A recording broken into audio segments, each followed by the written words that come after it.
Allison pun mencoba mengejar, namun apa daya, Kusnandar langsung menancap gas mobilnya sebelum sempat terkejar. Allison dan Nathan pun terpisah. Di sisi lain, John masih terlihat kebingungan mencari keluarganya.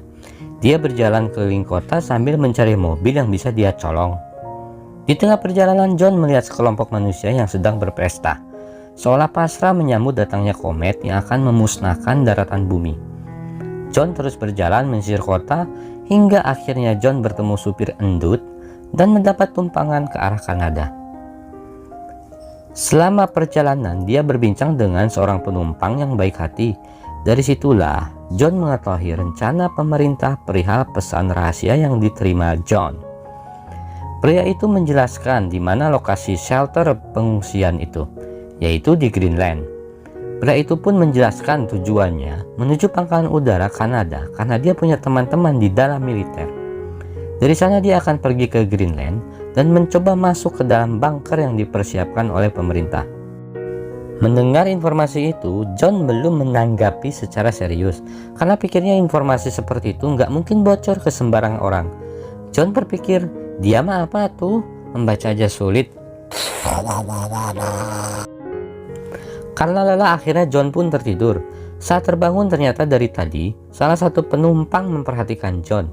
Dia lalu mengancam John agar memberikan gelang yang ada di tangannya. Namun John mencoba menolak secara halus. Lalu orang jahat itu tiba-tiba mencoba mengambil secara paksa dari tangan John. Perkelahian pun tak terhindari.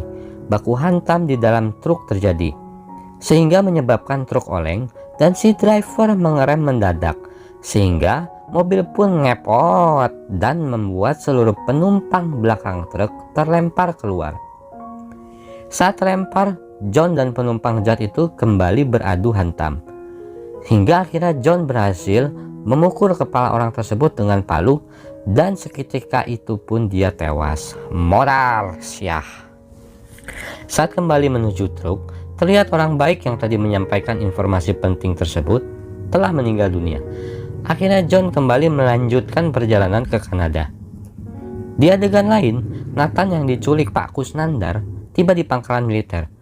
Ternyata Kusnandar berencana untuk masuk ke dalam pangkalan militer dengan menggunakan gelang yang direbut dari Allison, dan lalu mengaku sebagai John yang telah dicuri gelangnya, serta mengakui bahwa Nathan adalah anaknya kepada petugas.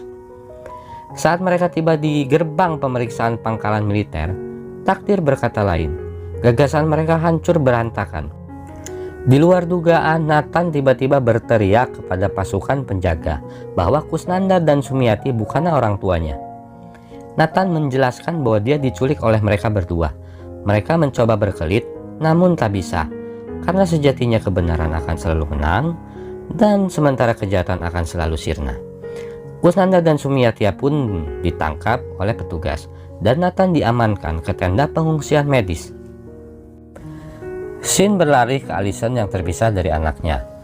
Terlihat Allison menyusuri jalan raya dalam kondisi putus asa dengan tenaga yang sudah hampir habis. Allison merasa sudah jatuh dan tak bisa bangkit lagi. Allison merasa tenggelam dalam luka dalam. Allison merasa tersesat dan tak tahu arah jalan pulang, karena Allison tanpa Nathan adalah butiran debu. Tiba-tiba, oase segar menghampiri. Sebuah mobil menepi yang berisikan imigran dari Meksiko. Mereka memberikan tumpangan kepada Allison ke arah Kanada. Namun, di tengah perjalanan mereka menghadapi kemacetan lalu lintas yang sangat panjang. Kemacetan itu ternyata disebabkan oleh mobil-mobil yang mau masuk ke pangkalan udara militer sekitar sana. Allison tiba-tiba teringat oleh rencana Kusnandar dan Sumiati yang akan berangkat ke pangkalan militer untuk terbang menggunakan pesawat pemerintah dari pangkalan tersebut menggunakan gelang Allison yang dicuri dan membawa Nathan bersamanya. Tanpa tedeng aling-aling, Allison pun segera keluar dari mobil dan berlari ke pangkalan militer tersebut tanpa memberikan ongkos grabnya. Setelah bertanya-tanya kepada petugas di pangkalan, akhirnya Allison dibantu seorang petugas yang menyerupai Black Panther dari Avenger untuk mencari Nathan. Setelah beberapa tenda pengungsian disusuri, akhirnya Allison menemukan Nathan dan ibu anak itu pun kembali dipertemukan. Dan untungnya Nathan dalam kondisi sangat baik karena sudah mendapat perawatan medis dari suster di sana. Beruntunglah sang suster itu bukan suster ngesot, melainkan suster yang baik hati dan tidak sombong. Namun sayangnya lagi, dia nggak pakai masker. Selain memberikan persediaan obat untuk Nathan, suster itu pun membantu untuk menyediakan transportasi Allison dan Nathan untuk pergi ke rumah ayahnya di kota Garut, Kecamatan Bojongsari, Kelurahan Knoxville. Adegan kembali kepada John, di mana akhirnya dia tiba di rumah mertuanya. Mertuanya pun langsung menanyakan kemana keberadaan Allison dan cucu semata wayangnya. John menjelaskan bahwa mereka terpisah di bandara militer, dan Allison meninggalkan pesan bahwa mereka akan pergi menuju rumah ayahnya. John kembali mencoba menelepon istrinya, namun lagi-lagi sinyal masih saja lep-lepan. John dan mertuanya hanya bisa menunggu nanti kabar dari Allison, dan penantian itu pun berakhir saat sebuah telepon berdering di rumah mertuanya. Yap, itu Allison. Dia sedang menunggu di Alfamart depan komplek. Bergegas, John dan mertuanya segera meluncur ke lokasi di mana Allison berada. Singkat cerita, John pun akhirnya dipertemukan lagi dengan keluarganya. Pertempuran jigong pun tak terelakkan. Mereka langsung kembali ke rumah papa mertua untuk beristirahat sejenak, sembari memikirkan rencana selanjutnya. Saat sedang bersantai, mereka menonton sebuah berita di televisi yang menjelaskan bahwa kelak ada sebuah komet yang akan memusnahkan peradaban manusia, yang selama ini NASA salah memperhitungkan jumlah dan ukurannya. Setelah itu, televisi melaporkan sebuah rekaman video amatir, di mana ternyata pemerintah menyiapkan rencana mengumpulkan orang-orang pilihan untuk diungsikan dalam sebuah bunker bawah tanah yang sebelumnya disiapkan untuk perlindungan jika terjadi perang nuklir.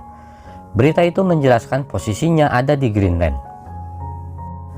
John lalu teringat obrolannya tentang misi rahasia pemerintah dengan penumpang truk yang baik hati yang tewas saat perjalanan John menuju mertuanya, di mana penumpang truk itu akan pergi ke Greenland melalui bandara dari Kanada.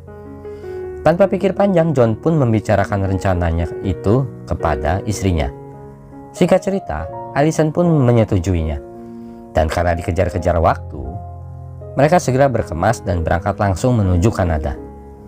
Namun ayah mertuanya menolak karena dia merasa harus menjaga kudanya, karena takut almarhum istrinya marah nanti di alam baka sana kalau kudanya itu ditinggalin. John dan keluarganya pun akhirnya berangkat menggunakan mobil papa mertuanya. Dalam perjalanan, terlihat Allison dan John terlibat perbincangan yang sangat hangat, hal yang sudah sangat jarang mereka lakukan. Saat itu mereka saling tertawa mengenang kejadian-kejadian di masa lalu. Sekaligus keduanya saling meminta maaf atas kesalahan-kesalahan yang pernah mereka perbuat satu sama lain. Film berlanjut di adegan di mana John kembali dicegat kemacetan yang panjang. Tiba-tiba di radio kembali muncul pesan dari pemerintah yang menginformasikan bahwa akan ada serpihan kecil dari meteor yang menghantam wilayah di mana mereka berada. Mereka pun terlihat panik. Belum sempat merespon kepanikan, tiba-tiba terdengar ledakan di depan mobil John. Benar saja, itu adalah hujan meteor yang menerjang wilayah tempat John berada. John segera mengemudikan mobilnya, menghindari bola-bola api yang jatuh, sembari mencari tempat berlindung agar terhindar dari serpian-serpian komet tersebut. Dan akhirnya John sekeluarga berhasil selamat. Setelah hujan komet berakhir, John melanjutkan perjalanannya. Tidak terbayangkan nuansa ketegangan yang mereka rasakan saat itu. Selama perjalanan suasana sangat sepi, hanya terlihat beberapa mobil yang lalu lalang. Bahkan pos-pos penjagaan perbatasan antar negara Kanada dan Amerika pun sudah terlihat kosong, tidak ada yang menjaga. Saat tiba di Kanada, terdengar siaran radio yang menginformasikan berita yang sangat mengerikan.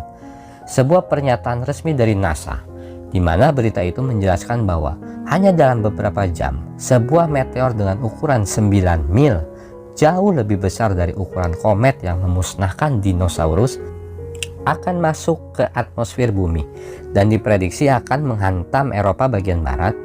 Diprediksi hantaman itu akan menghancurkan seluruh Eropa, menyebabkan tsunami sebesar 1000 kaki, dan menyebabkan hembusan angin yang lebih cepat dari kecepatan suara dengan suhu panasnya mencapai 900 derajat.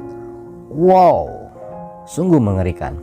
Perjalanan berlanjut dengan sangat hening, hingga suara sunyi terpecahkan oleh suara pesawat terbang yang baru saja lepas landas. Menyadari lokasi bandara sudah sangat dekat, John pun keluar jalur jalan raya dan menabrak pagar bandara, langsung menuju landasan pacu. Terlihat ada sebuah pesawat yang akan lepas landas. Khawatir ini merupakan penerbangan terakhir, John pun memalang mobilnya di landasan pacu, sehingga pesawat itu tidak bisa lepas landas. Sang pilot pun terlihat marah. Dia pun turun dan menghampiri John. Setelah melakukan negosiasi yang alot dengan sang pilot, akhirnya John dan keluarga diizinkan naik pesawat dengan syarat tidak boleh membawa barang bawaan apapun. John dan keluarga pun masuk ke dalam pesawat kecil. Terlihat pesawat itu sudah sangat sempit. Mereka pun duduk saling bertempetan. Walaupun gak ada yang pakai masker, John tidak peduli. Mungkin John dan keluarga lebih takut sama meteor ketimbang dengan virus corona. Kita pun sejenak disajikan dengan adegan yang menenangkan selama beberapa saat. Tidak ada ketegangan, hanya terlihat wajah-wajah lelah, wajah-wajah penuh harapan di tengah keputusasaan. Pagi pun tiba. John terbangun dan melihat sepertinya pesawat sudah tiba di Greenland. Terlihat rumput hijau dibaluti salju, sungguh pemandangan yang indah. Namun, keindahan itu segera sirna ketika tiba-tiba pesawat yang ditumpangi John terkena guncangan. Goyang-goyang layaknya odong-odong kuda-kudaan di pasar malam. Tak lama, kengerian muncul di hadapan mereka. Sebuah meteor terlihat melintas dari kaca pesawat terbang. Dan ketika menyentuh daratan, sontak gelombang seismik menghantam pesawat dan menyebabkan kerusakan mesin. Seluruh penumpang panik dan pilot pun terpaksa melakukan pendaratan darurat. Setelah menemukan lokasi yang lebih terbuka, pilot segera mendarat.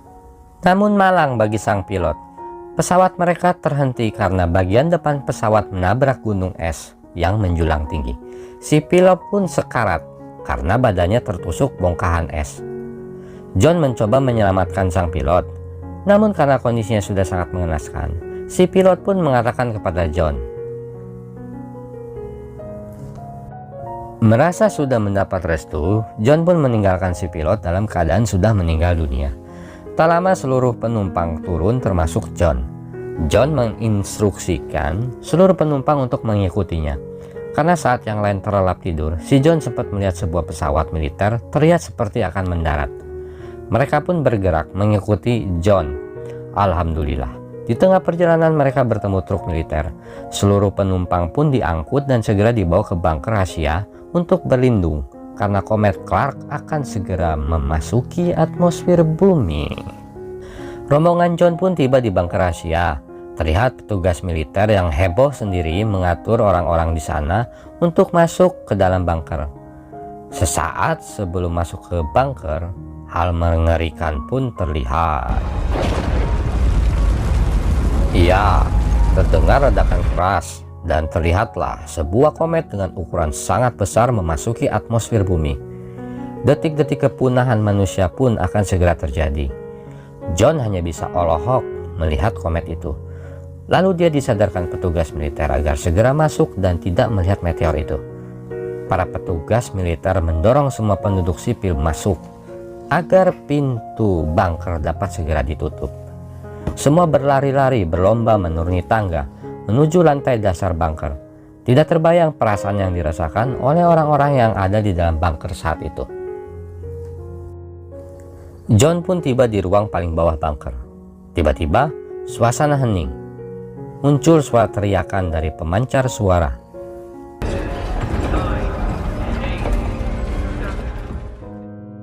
Begitu hitungan selesai, tiba-tiba bunker itu bergetar hebat. Semua orang di dalam saling memeluk keluarganya satu sama lain, sembari berdoa, karena tidak ada yang tahu apakah bunker itu mampu menahan goncangan dari tumbukan meteor atau tidak. Film pun tiba-tiba gelap. Adegan pun tiba-tiba berpindah ke 9 bulan kemudian. Terlihat sebuah pintu raksasa terbuka. Untuk pertama kalinya, para pengungsi di bunker tersebut melihat dunia luar. Dan saat pintu terbuka, akhirnya mereka melihat kengerian kondisi daratan di sana. sudah tidak ada lagi pemandangan indah Greenland. Semua terlihat tandus, hanya terlihat lahan-lahan tanah bekas terbakar. John merasa memang sepertinya sudah tidak ada kehidupan di luar sana. Namun, tiba-tiba sepasang burung terbang sambil berkicau di depan pintu bunker. John dan Allison pun tersenyum. Sebuah harapan bagi umat manusia untuk bisa bangkit dan membangun ulang bumi ini.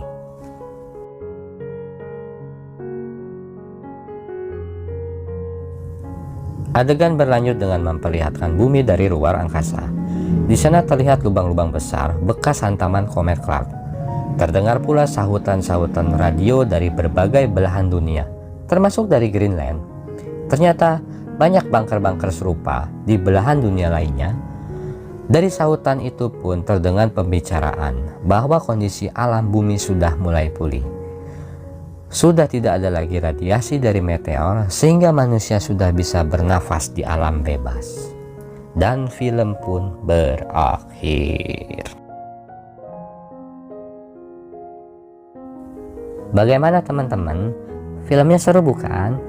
Buat teman-teman yang masih ada pertanyaan, seperti misal, kenapa sih John terpilih menerima pesan dari pemerintah? Itu dikarenakan pekerjaan John sebagai arsitek gedung pencakar langit yang tentunya keahliannya akan berguna saat manusia membangun kembali peradabannya. Demikian pula mungkin dengan orang-orang lainnya yang tentunya memiliki keahlian di bidang berbeda. Selanjutnya, kenapa berita kehadiran komet Clark tidak ditakuti penduduk dunia pada awalnya? Bahkan cenderung memberikan antusiasme untuk menyaksikan peristiwa langka tersebut. Hal ini dikarenakan NASA yang salah memprediksi tentang komet Clark. Prediksi awal mereka komet yang akan masuk ke bumi hanya sebesar lapangan football. Dikarenakan kecepatan komet jauh lebih cepat dibanding meteor, serta ekor komet yang terdiri dari gas jauh lebih panjang, bisa mencapai ratusan juta kilometer, maka memang akan lebih sulit memprediksi pergerakan komet. Dan memang dibutuhkan alat khusus untuk melihat komet. Ternyata komet sebesar lapangan football yang diprediksi awal itu hanyalah serpihan dari komet Clark yang ukurannya mencapai 9 mil. Ditambah lagi dengan jutaan serpihan komet-komet kecil lainnya. Sedikit penilaian Mimin tentang film Greenland ini. Film ini dikemas ringan dan mengetengahkan kisah yang sebenarnya sederhana, yaitu tentang perjuangan sebuah keluarga untuk bertahan hidup. Faktor inilah yang membuat film ini rasanya akan mudah diterima di banyak kalangan. Sebagai pemain utamanya, Gerard Butler mampu tampil apik. Karismanya yang besar membuat dia mampu tampil menonjol. Di sini, chemistry-nya dengan si Morena Baccarin pun terlihat hidup dan meyakinkan. Menonton Greenland memang tidak akan menambah sesuatu yang baru ke genre film-film bencana. Namun ini adalah film yang sempurna untuk ditonton di tengah pandemi COVID-19. Premisnya mudah dimengerti dan syarat adegan aksi yang membuat Anda terhibur.